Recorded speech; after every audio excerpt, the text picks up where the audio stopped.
met him at Starbucks while I was working on a pilot I'd been trying to finish. He was older, sharply dressed, the kind of man who could make a room feel smaller when he spoke. We talked for hours, and before leaving, he invited me to a private dinner at a friend's mansion up in the suburban hills. I didn't know why, but I said yes. The dinner was strange. The man from Starbucks greeted me warmly, but the other couple at the table never said a word. They just watched. The food came from a private chef, and the air felt rehearsed, like I was being studied. When the night ended, the older man finally spoke. "I like you," he said. "Hope to see you again." His wife just nodded, smiling faintly. The words stuck with me on the drive home. That night, around 2:15 a.m., my phone rang. The voice on the other end was the same man, or both of them, speaking together, perfectly synchronized. "Hello," they said. "Are you awake?" I hung up immediately. The next few days, I avoided Starbucks. I couldn't write. I tried to focus on the gym, the grocery store, anything normal. But one night after my workout, I found a note tucked under my windshield. "Call us." After that, every morning I woke up to new voicemails. I deleted them without listening. Then, nothing. Silence. No calls, no messages. I told myself it was over. Just a bunch of eccentric rich people playing games. That illusion broke 3 nights later when my doorbell started ringing, violently, again and again, at 3:16 a.m. I froze, barely breathing. The ringing stopped. Then silence. I checked my Ring camera. Someone was standing at the door, motionless. His head was leaned forward, face pressed against the peephole. I didn't move. Not a sound.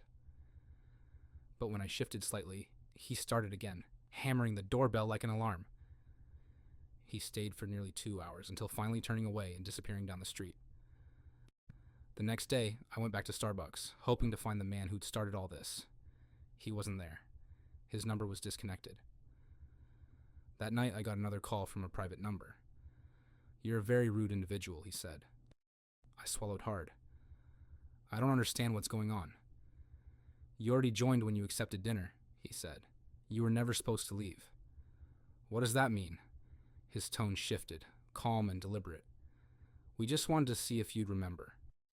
Static bled into the call, soft at first, then layered with whispering. My apartment felt wrong.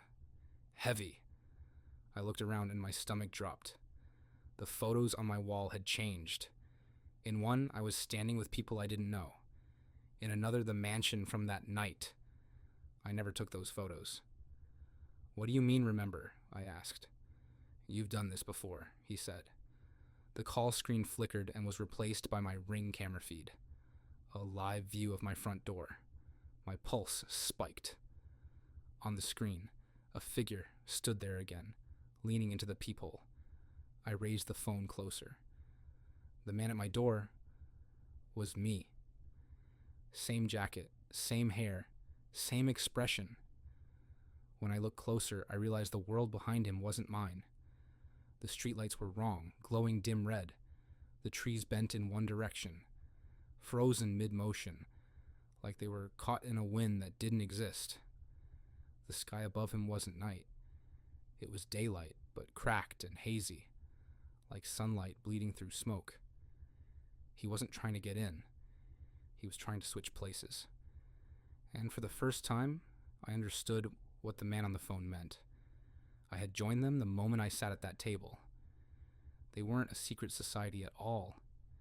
They were something else. Something that existed between mirrors, between one reality and the next. The version of me that stayed in their world had finally come to collect the one that didn't. The doorbell rang once more. I looked at the peephole. The world on the other side pulsed, waiting. I reached for the knob. The timestamp on the Ring feed blinked. 3:16 a.m., and then everything went black.